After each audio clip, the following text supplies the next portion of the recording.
Can I just interrupt you for just a quick minute? I'm sorry. I feel I need to introduce this one.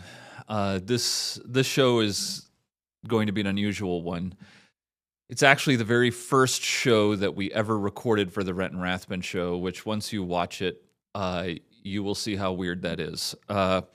We did it on death in the family. And for some of you, you know what that's like. You know what it's like for someone that you love to pass. And I hope this show is a comfort to you and a help to you, especially this episode. On this episode, I talk about my brother Ben. And when this episode was first recorded, he had recently been diagnosed with terminal cancer. And I was trying to understand it. I had Topher Zeidowitz on. You'll see he's one of the funniest guys I've ever met, and we're talking about death. So that's another weird thing about it. But my brother was still alive at that time. He was fighting for his life. And it was easier to talk about then because there was still at least some kind of hope in the back of your mind. You know how that works. But on May 19th, 2025, my brother passed. And what I hope you get from this particular episode is that one of the worldviews that are coming after us is the idea that God is good only when we can see the benefit right away, only when we feel better, only when the things are good according to our definition. But really, God is merciful and gracious, even when his graciousness and his mercy is severe to us. And so I hope that as you watch this, you remember that our God is the God of blessing. He gives and he takes away, but blessed is the name of our Lord. Today's show is going to be a little dark. I want to warn you about that. We're going to be talking about death, and not just death in general, but how death relates to family. It is strange that you don't see a lot of shows on this, and we'll probably find out why today. But we do want to talk about it because it's something we do have to deal with. And many of you listening today are probably have someone in your family that has passed, maybe a spouse, maybe a brother or sister, maybe even a child. So we want to deal with that today. And with us today, again, is Topher Zeidowitz. Welcome to be back. Oh, thank you. Thank you for being back, because this is not going to be as easy as the last one was. So Topher, tell me a little bit about why do families, this is a weird topic to talk about. Why do families need to know about death, especially how they handle death in the family? Why do we need to know about this? Well, we look at teaching children how to handle all different situations, and to have generational families is tougher these days. And for parents to talk about what life is and what death is, I think is very important in the scheme of things, and how to handle it, and to understand what life is to talk about death also. Well, what about sheltering your kids? I mean, don't you want to shelter them? What are you sheltering death? them from? It's going to happen. It's going to be a part of the experience, and having them to grow spiritually is to understand what death is. Why do we teach children about death spiritually? Well, thank you for that question. All right. Well, yeah. Or should I say biblically? Yeah. Well, let me read from Isaiah. Isaiah 45, 6 and 7 talks this way. That men may know from the rising to the setting of the sun that there is no one besides me. I am the Lord, and there is no other. The one forming light and creating darkness, causing well-being and creating calamity. I am the Lord who does all these. And so I really think that we are entering into a generation that believes God's goodness is tied only to his blessings. And I think what Scripture wants us to do is give our children a full-orbed understanding of the Lord so that we see that even the calamity that comes our way is from his hand. I have been teaching in the public universities and colleges for, I don't know, a little over 15 years. And the one thing I hear, especially from kids that probably grew up Christian, even say they grew up Christian, but now have walked away from all that because they're so brave, they always say this. They always say, I can't believe in a God who, and then they name all these horrible things. Yeah. And what I see is not that everything is the parents' fault or that, they miss this one thing and it could have changed everything. But we are not helping our kids understand that death is part of the calamity that we have brought from our sin, but also is from the hand of the Lord in the cursing of sin. And so I think it's important that children understand death, because in understanding death, they begin to understand our Lord, all of our Lord, not just when good things happen, I have Jesus helping me. But it is the hand of the Lord that gives us the things that hurt us as well. But how would you say that entertainment has changed the way that we think about death? I mean, you are a person who has been in the film industry for a long time. You have connections to a lot of names we could drop if we wanted to, and feel free to drop them. But tell us, how has the entertainment industry steered us to how we're supposed to think about death? Well, right now, there seems to be a lot on culture about suicide and about the beauty of suicide and committing suicide. And we're seeing a lot of films that used to be stronger subject matter for adults that are starting to move down and creep down to teenage for the younger and younger, talking about death, but in terms of suicide. And so it is a part of what needs to be talked about, because entertainment, as we call the big picture, is starting to deal with it more and more from a very unbiblical worldview. Yeah. Would you agree? Because I've seen that too. There's been a lot of, I don't even know how to put it, like hero worship. There was even a show on, I think it was Netflix, something about, no, you probably know what it is. Someone committed suicide, Right. and they have all these Tape reasons. deck and they have all these reasons why. And Yes. So they do all this. The whole show is about all these reasons this person Right. committed suicide, and they're the hero of the show. And there's almost a sense of bravery because most people fear death. There is a sense of, wow, I can't believe they had the strength or the impulse to do this, because we can't imagine that as people that value our life. But what does the Bible say about the fear of death? Is that part of it? Should we as Christians be fearful of death? Yeah, I mean, it says, now I don't have the exact verse, but it says there's victory. Christ in his resurrection gave us victory, and he has victory over death. Now there is still that sense that death is still a curse. It's been overcome, but we all still have to go through it. And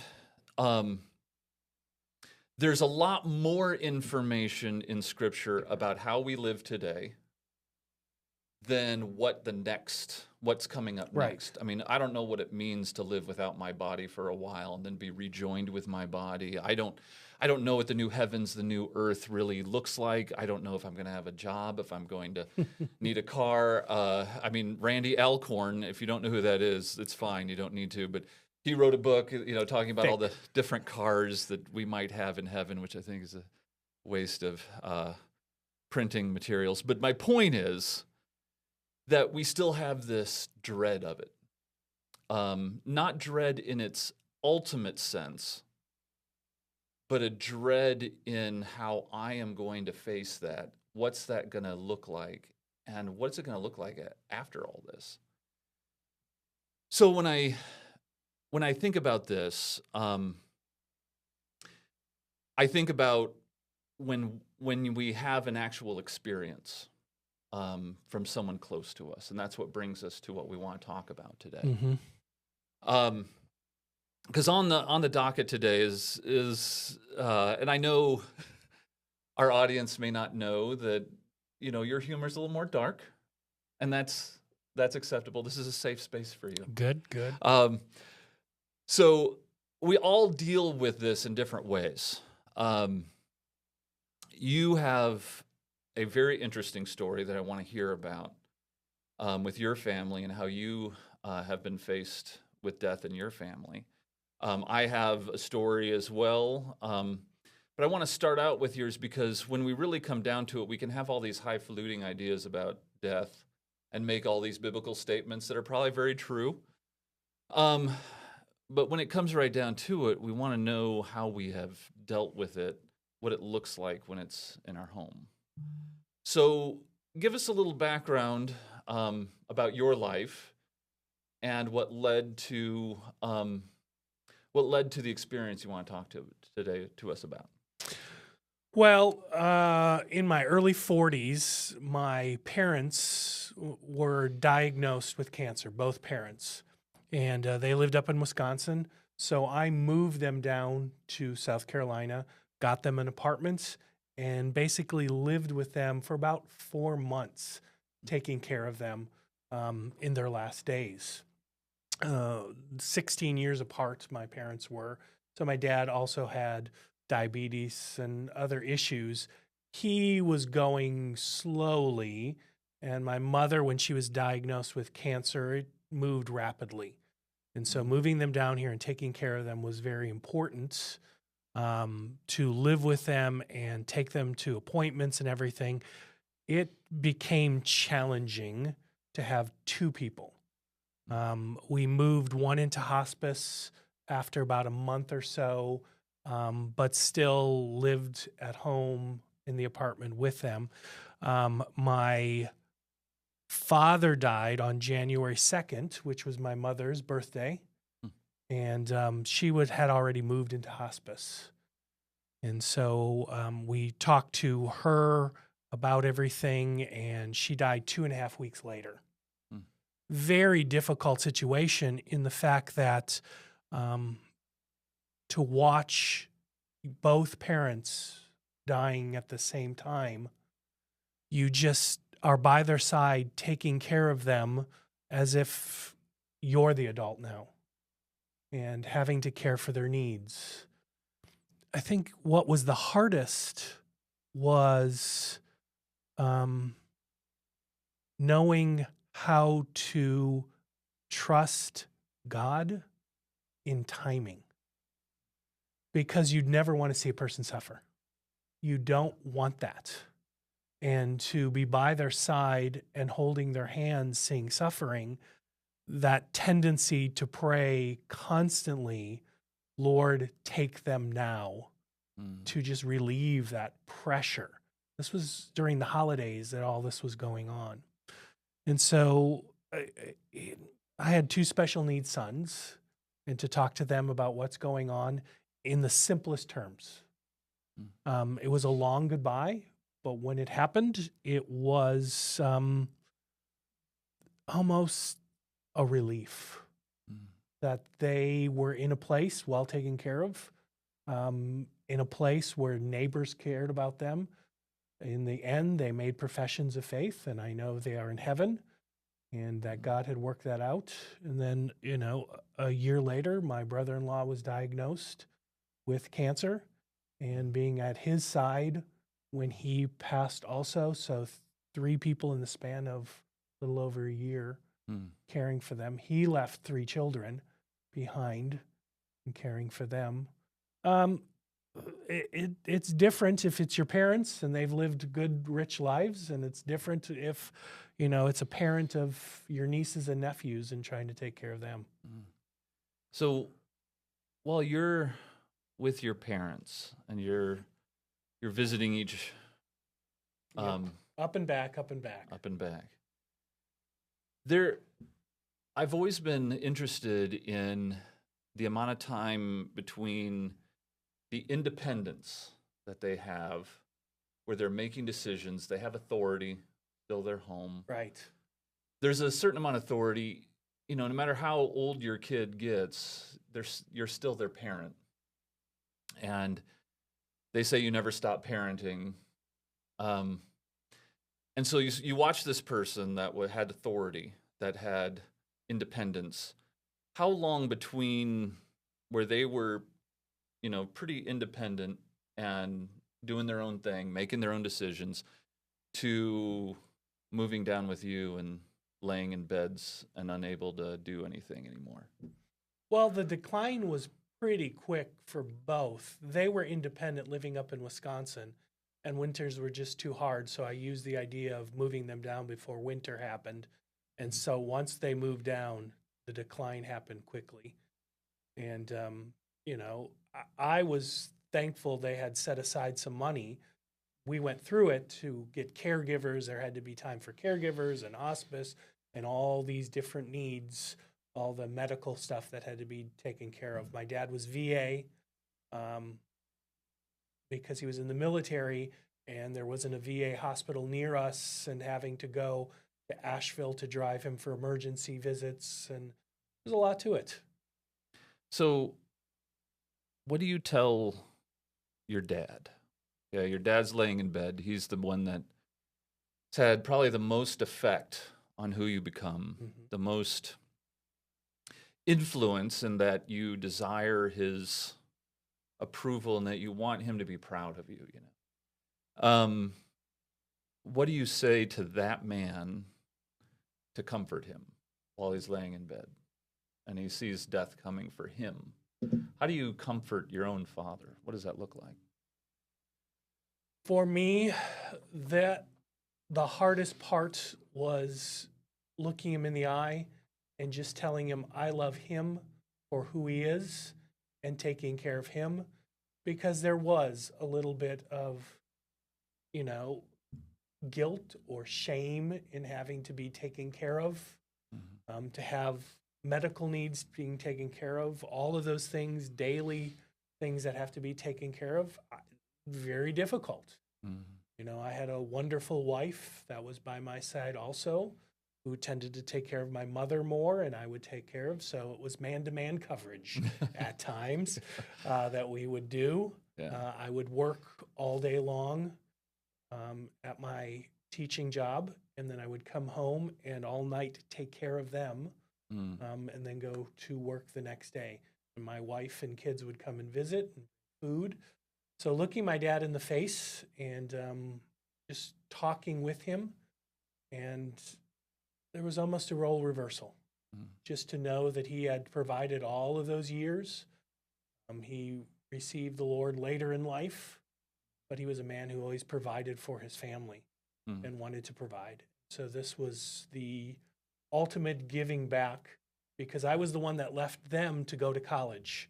And I didn't have any cousins who left for college. They all were around their parents. Yeah. So my parents always made a note of that to me. And now I was able to take care of them and be there for them. Yeah, one thing I don't think people think about, especially as families listen to this program, is if you've ever been in I guess we used to call them old folks' homes. Yep. Elderly care homes, or whatever you want to call them. Probably, if your church has a ministry with them, it's probably the least attended ministry, the most depressing ministry, because you're dealing with people that are so thirsty for people. And their family visits sometimes, but people get busy. So is there a sense in which, I mean, you said that they had money. If you could look back and say, how would I prepare for this kind of thing, to be a ministry to them this way? How would you have prepared? Would you done something different, or Because I can put it this way. I know that there are times where people plan to bring their family in, but they're not thinking about what kind of preparation it takes to do that and how to deal with them that way. What would you have done to prepare for it? Is there any preparation? Well, I mean, talking to a lawyer, getting all of the assets set up in such a way as whether it's property, quit claims, anything like that, a lawyer can help deal with that. Knowing what their wishes are for those final days and helping with all of that. I think being prepared is really good. My dad fought it. My mother was all for someone else handling all of those things, but it is pretty much a full-time job when you start to care for them because of all the finances, the medical stuff, all of that. How did you work? I mean, you were working, right? Right. So you would come home from work and stay up all night, and their care needed lots of time. I think the only time I had stepped away a couple of times is we got a caregiver and paid them like Christmas, a couple hours here or a couple hours there around that time. Okay. Well, so here's a probably more personal question. Yeah. What did this do to your family, your wife, your kids? How did this affect you at home? Well, like I said, I have two special needs children that were teenagers at the time, little younger than that. Okay. So my wife dealt with that. But I mean, it is a strain at times to know what to do, and it can become frustrating because you want to care for them, you want to do your best with them, but there are times when you just don't know what to do or how to do it. Yeah. Was there I don't want to get too far, but I mean, did you find yourself fighting with your wife? Oh yeah. More? Okay. Oh yeah. I'm the type that I handle, if I'm frustrated with something, I want everybody else to be as frustrated as I am about something. Absolutely. Why would you want it the other way? So and then to have something that you have no control over, absolutely no control over, someone dying in front of you, and you just keep thinking, what can I do? And there's nothing you can do. The cliche is let God handle it. Yeah. But that cliche is somewhat comforting to know that this is temporal and that there's something better for them that I cannot give them, that the doctors cannot give them. Remember asking the hospice nurses constantly, how much longer do we have? How much longer do we have? And it started out as grief, but then it started out as how much longer do we have for this to go on, for them to suffer like this? So did you face any guilt? Oh, constantly. And what does that guilt look like? What are you guilty? What do you feel guilty about specifically? Well, that I didn't honor them enough growing up, but we were not a saved family. I grew up Catholic. And so that had a Catholic guilt is pretty powerful, my friend. But that I wasn't the one being at home to help them with all these things.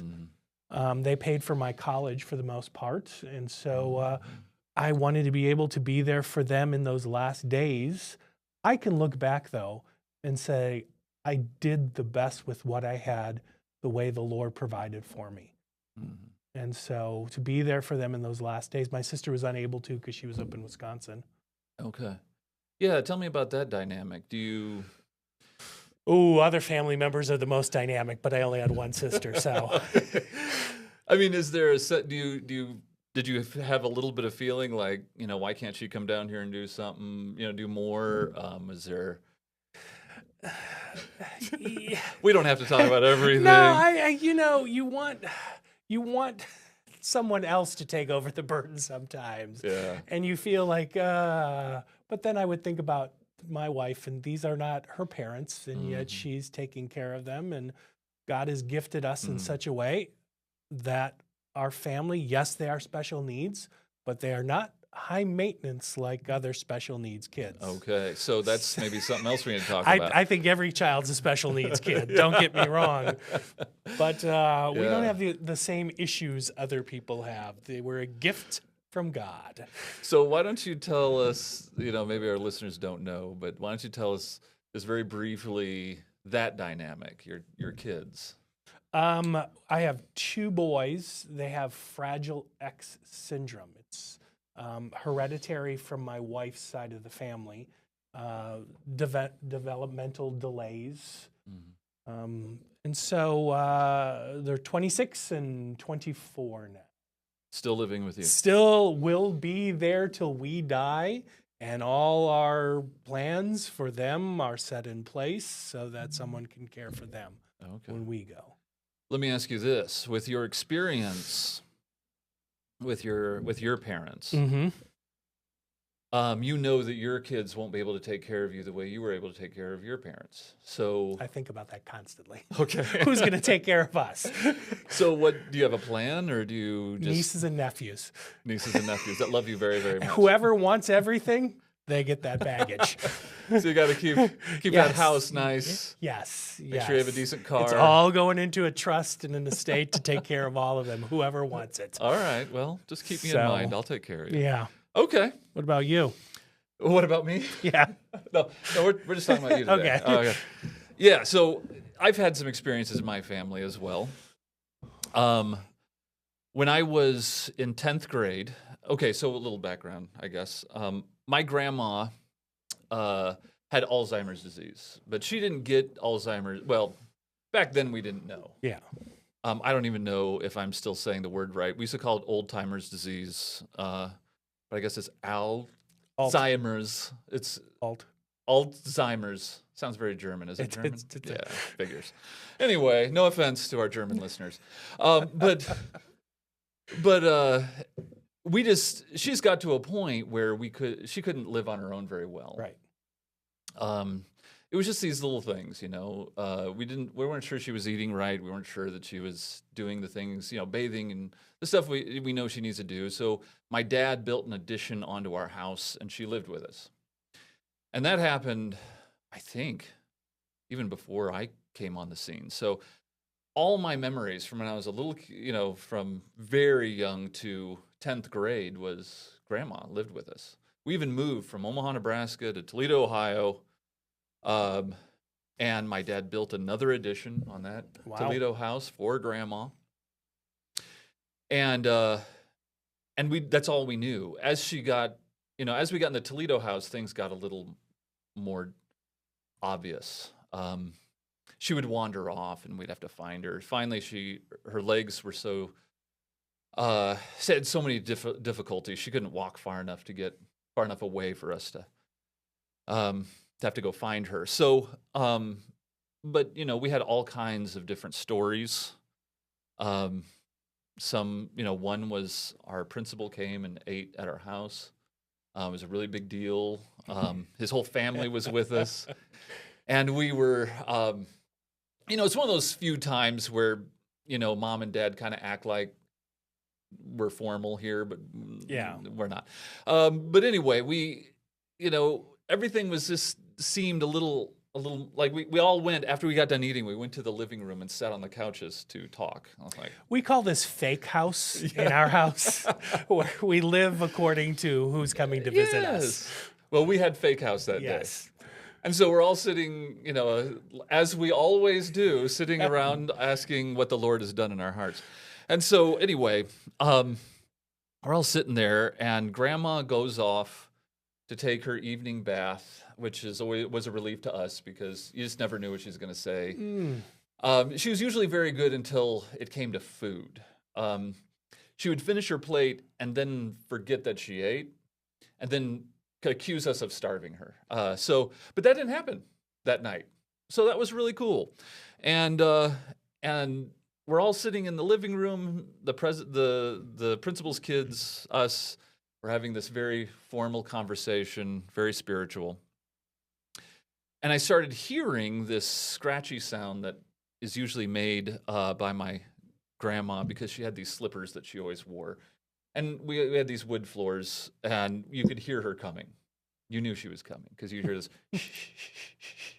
sound because she couldn't lift her legs very high. Anyway, the point is, when she finally arrived into the living room, the only thing she was wearing was her slippers. So my mom, I remember my mom stood up and was trying to block everything with her two hands, which, and if that was it, that would have been pretty embarrassing. But the reason she came to the living room from her bath was that she was convinced we were eating dessert without her. And so, in as many expletives as she could remember, she was swearing at us and really upset that we would do this. And, just in our defense, we had not eaten because in Fake House, you have a conversation for a while and then served by the wife. Here, did you want some pie? Anyway. Yes. So that was kind of that was kind of our life with Grandma. One thing I did not think would ever happen, logically, I knew that she was going to die one day. But I never thought it would actually happen. And I think that's the biggest lesson that I keep learning every time I run into death, is that we have this thing inside us that does not think death is actually going to happen. And so I remember Grandma was having a really hard day, and we were all getting ready for schools. I was in my 10th grade, and we had our bagged lunches.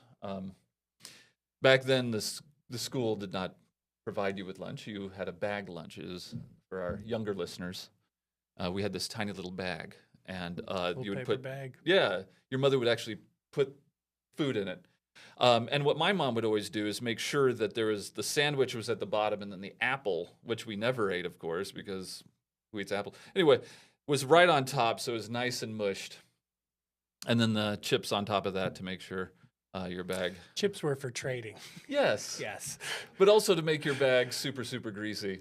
But anyway, we're standing there with our greasy little bags, holding on to them, getting ready to walk out the door, and Grandma kind of just fell. And I remember thinking that looked weird. Now, Grandma fell sometimes, and it was loud and crazy. But when she fell before, she was grabbing stuff, and so it'd always make a ton of noise. She'd bring a bunch of stuff down on top of herself. But this time, she fell funny. It just didn't look right. And so we're helping her up, and we're getting her back in her chair, and she was breathing weird. I remember watching her taking these deep, deep breaths. And it still didn't occur to me that she would die. I just thought this was another thing that we're dealing with Grandma. And then my mom started getting really panicky, which then that's kind of scared me, because I thought, well, if Mom's afraid that this means something, then what does this mean? Because I still didn't think it was going to be death. And so, my mom is doing that thing that people do when they're caught by surprise with death. Yep. They start trying to talk to the person that's passing, just saying their name. Because I think what they want is a person to say, "What? I'm fine." But she wasn't. Pop their eyes open and yeah, and everything's fine. But she was looking at my mom and taking these deep breaths, and my mom's, saying, trying to get her to respond to her. And so I remember my grandma was looking at my mom with a look that I hadn't seen, that I can remember in a long time, which was, as my grandma was looking at my mom, it looked like she recognized her. I remember thinking, that is, what is that? Because it looked like she was recognizing my mom and knowing who she was in that minute. And it was soon after that she just passed. Yeah. She just stopped breathing. And, it was the 80s. No one knew CPR. We didn't know that. We knew it existed. But nowadays everyone knows CPR. Everyone has some kind of defibrillator in their house. I mean, it just seems like People are more Yeah. savvy these days, but we didn't understand all that. And when she stopped breathing, that was it. Her eyes they stayed open, but they glazed. And I remember being shocked because at that moment, I realized how terrible I had been to her all these years. Because I kind of hated her for being there. I mean, we were, and we all have our sob stories, right? There were times where I'd have to stay home from the game, because how important high school games are. And, because someone had to stay with her. Someone had to change her diaper and things like that. And so I just hated her for that. And watching her pass made me realize every time I lost my temper with her or hated her in my heart or whatever, just rushed into me. Yeah. And I didn't know what to do with that as a 10th grader. But I do know that what I think I needed was some guidance in the idea that, or a reminder that grandma won't always be with us. And knowing having more education in death. Right. Because it just didn't occur to me. And I didn't learn a whole lot from that because as that moment passed, a few years go by and you then don't think you're going to die. I didn't think I was ever going to die. I didn't think We're anyone all immortal. Yeah, I kind of felt that way. You just don't think about it. You just think this is the way everything's always going to be. My parents will always be around. Yep. I'll be fine. Mm-hmm. And that's how I felt with my siblings. My siblings, I always thought we're always going to be together. And whether I get along with one or don't get along with the other, that's just something we're eventually going to have to work out. Because you just don't think that the time is going to come. Right. And so my other story is about my brother Ben, who I had always looked up to. I remember there was this, I was really young, and he was outside playing, doing stuff. He had this jean jacket on, and we were very poor. We didn't have money for jean jackets. This was the 80s, by the way, for all you younger listeners. And in the 80s, jean jackets were hard to find because all the rock stars were wearing them. And so it was really, jean jackets were cool. Very. So they're very expensive. Well, Ben, my brother, got a jean jacket. Now, I think it was given to us in a bag of clothes. People in our church would give us bags of clothes. And there was a jean jacket in there, and it fit Ben, and he rolled up the sleeves of the jean jacket. And I just thought, that is the coolest, absolute coolest thing I've ever seen.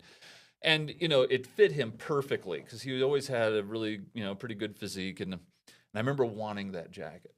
And one day he came in and took his... This is a Coke commercial? I think it is. I think I remember seeing this Hey, during kid. a Super Bowl. Yeah. So he comes in and he's hot. He was wearing it. It was the summer, but he was wearing it because it looked cool. But it was just too hot, and we didn't have air conditioning. It was the 80s. So he took it off, and I said, "Can I wear your jacket?" And he said, "Yeah." And I remember being shocked by that, but he didn't care because he was hot. And so he handed it to me, and I remember I'm gonna look as cool as my brother Ben. I put it on, and the rolled up part went down to here. It just hung on me stupid, and I just was so disappointed that I didn't look like my brother Ben. And from that moment on, it was just always I wanted to be like my brother Ben. He was the coolest guy, and as we grew up, as he got older, he even got into fitness. So he was deep into his 40s, and he was into fitness. So he was doing modeling for Nike and places like that. He was at one point he was on a television show. He has had this physique that you're not thinking, well, that's a 40-some-year-old guy. When And- were you adopted? Thank you for that. Okay. Thank you. It would answer a lot of Yes. questions, but I'm pretty sure I was the whoops at the end. But that's for another show. Yes, we'll save that one. Yeah, we'll save how I've been left out in my family for so long later. Okay. Anyway, Back to your brother. back to my brother. Yeah. So he just has this, he was just built, and he worked hard at it. And so, he's in his 50s now, mid 50s, mid 50s. mid 50s. So I think he's your age. That's what I was going to say, but I don't want you to be upset with me. But anyway, I just never thought anything would happen to Ben. He was, the things he could do, he's probably in better shape in his 50s than he was in his 30s. Mm-hmm. And so he was in another country at the time, and he gave me a call, and I had talked to him, and I was saying, how are things going? He says, well, my stomach feels funny. It's like swollen. I don't know what that's about. We're going to go to the doctor. And where he was not, as far as doctors go, not great. And so I call, throughout the days of him seeing the doctor, I'm talking to him, seeing how things are going. And he says, well, I got some bad news. And I go, what? And he says, they say I have cancer. Mm. But I just thought, no, you're in that weird country.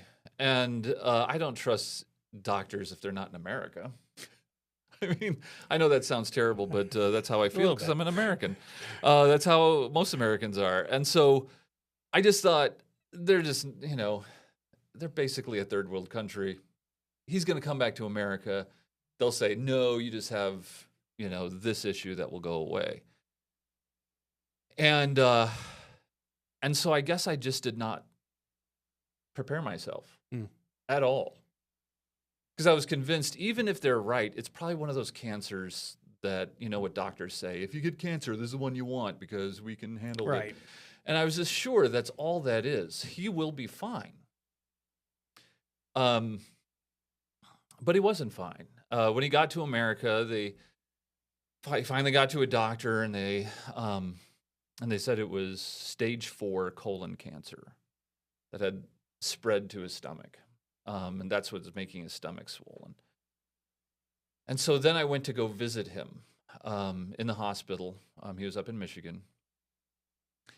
And I barely could recognize him. He was so thin that I thought when I first got there, I thought that he had passed because he was kind of halfway sleeping.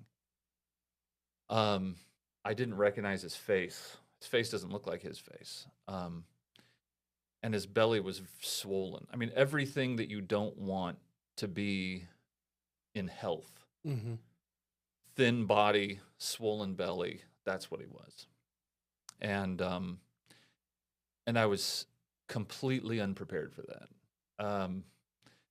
He got his first chemo treatment, and he basically had a heart attack, which brought his heart down to about 20% functionality. And they said, you're going to need about 6 months to get your heart back to where it needs to be so we can do more chemo. And he doesn't have 6 months. The doctor didn't even give him 6 weeks.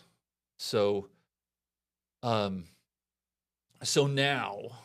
we are at a place where he is trying to do the best he can.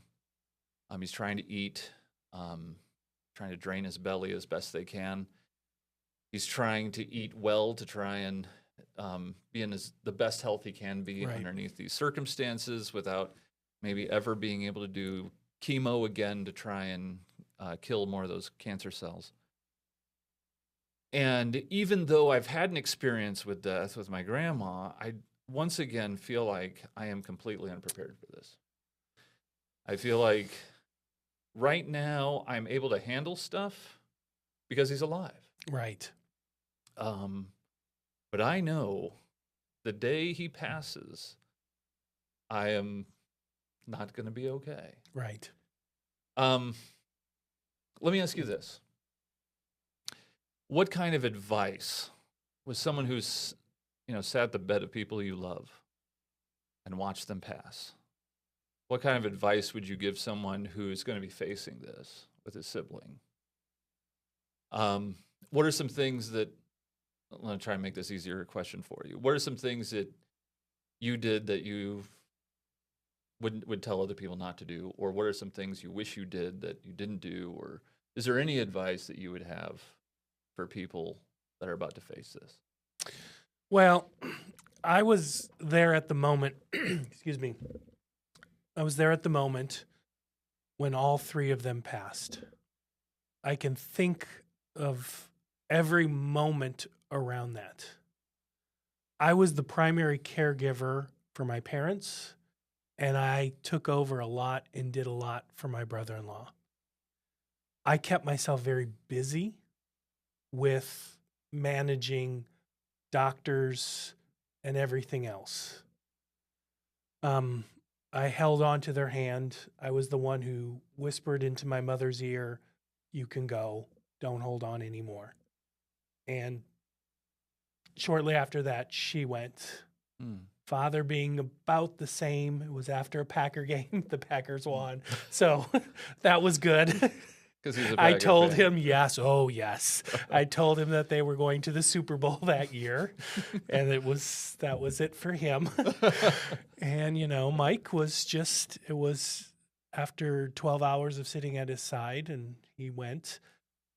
I think what the hard thing is you have to think through all the other family members and helping them also. Because as a family, grieving together and grieving is a part of the process. The initial shock of this can't be, and then just, I made peace with all of them before.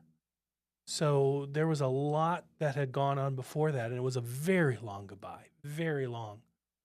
But to weep with those that weep and to share that joy with others, to remember, it was a lot. And to be there for others, even for the funerals. I kept myself very busy, almost too busy, with caring for the details of something that funerals are temporal. Yeah. You want to remember them by, but being there for the family around you, I think is one of those things that I realized was important. Okay. How, anticipation-wise, with the passing of your brother, what do you think is going to be the hardest part? I think it's going to be at moments where I remember something about him, and that comfort that I've been leaning on, which is, well, at least he's still alive. He's still alive. I can still call him up and say, "Hey, I got this memory. You remember this?" Or I can just call him up and just talk. But it's going to be that moment that I remember something, and know that I can't share. I can't share. Sharing. Can't go back to him. That's going to be hard. And it also makes me think about, and I don't know if this is selfish or not, but it also makes me think about my own death. Right. Because I think, here's a man that was in incredible shape, who was vibrant. He's funny. He has all those things that, when you meet vanilla people. Yep. And you're not sure what they're thinking because they're just so vanilla that you don't know what to do with them. He was one of those people that he's one of those people that just has this vibrance to him and has this ability to make you want charisma. Yeah, it makes you want him to like you immediately. This thing, he just has that, and he has that with everyone he meets. And so I'm gonna there's going to be things in my life. There's going to be a lot of things that are going to just keep popping up. That's going to make me think about that. Then think about, is there anything that, am I so precious to the Lord and God's work that God's like, oh, I can't take Renton. He's too precious to me. We need him. He's putting on this amazing podcast. How do we? I can't possibly let anything happen to him. But it doesn't matter how smart you are, how funny you think you are, how talented, whatever that means, what you've done. You are a diagnosis away from facing death. And it's made me think differently about everything. It's made me think differently about how I talk to people. It will change you. Yeah. I mean, let me ask you this: has it changed the way you talk to? I mean, do you feel that when you kind of feel immortal, you're always thinking about, I got to be a little political with this person because in the future, I got to know how to, I got to be able to deal with this person later. To me, it's kind of made me feel differently about talking to people because I don't think there's a future anymore to worry about. How would I respond to this person if I had a diagnosis like my brother, which could happen? Would I be political with them? And you know what I mean by political? Like, you hold back a little bit. You don't say what you probably should say because it might be too, I don't know, uncomfortable. But you start moving past uncomfortable. Have you felt that with the way you respond to people? Well, I think I showed more appreciation for the people around me and who they are and letting them know. I mean, it always sounds like a huge, huge cliche to say things like that, but it does put it into perspective of who we are, and our lives are but a vapor. Yeah. We have a biblical responsibility to provide for our families. And what does that look like when I'm gone? I have to think about a wife and 2 sons that will be with me the rest of my life. And when I pass, to be able to take care of them, that was part of the perspective. But just what the Lord has given me to take care of and stewardship and to be wise with that. Yeah. I mean, I've not lost, siblings. I have 1 sister, but, that puts it into perspective and making sure that I walk circumspectly and correct and to be Christ-like when I'm around her. Siblings, you tend to let down your guard and just say things sometimes, little on point. Yes. But right. these are those moments of just spending time together and taking care of each other. Yeah, I was thinking about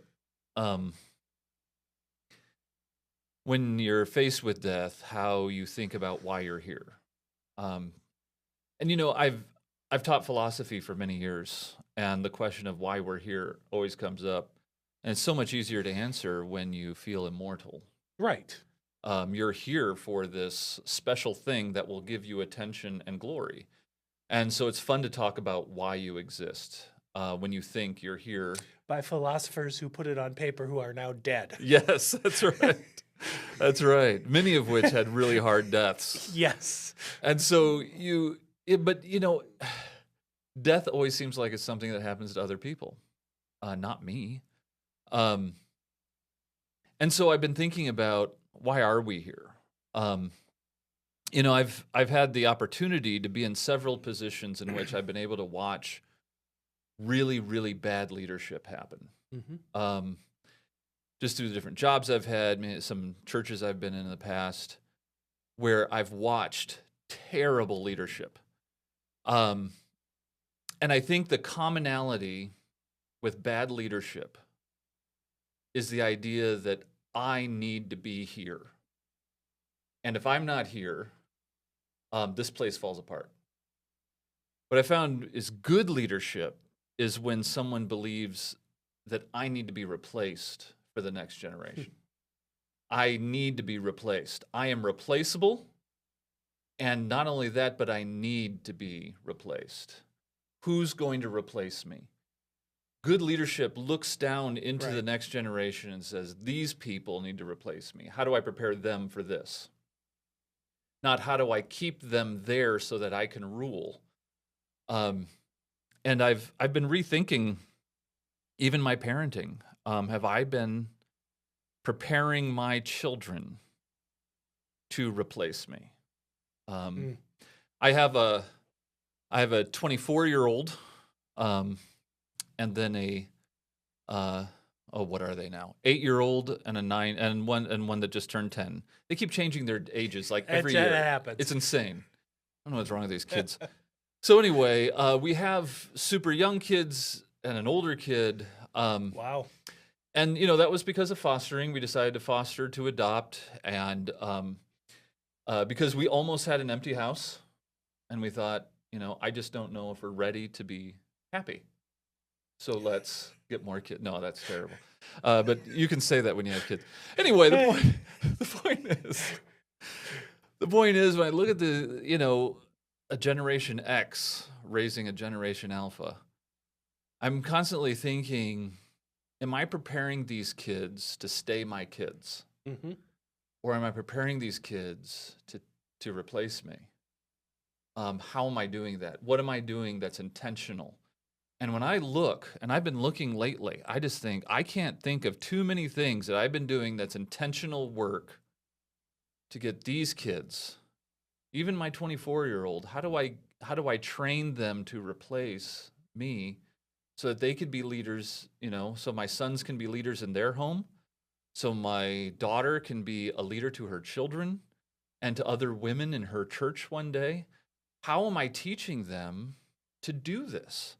I fear, and that's something I hope we can learn from this particular show, is that we need to be intentional, not about how to keep our kids, but how to make our kids people that replace us and honor the Lord even better than we did. Mm-hmm.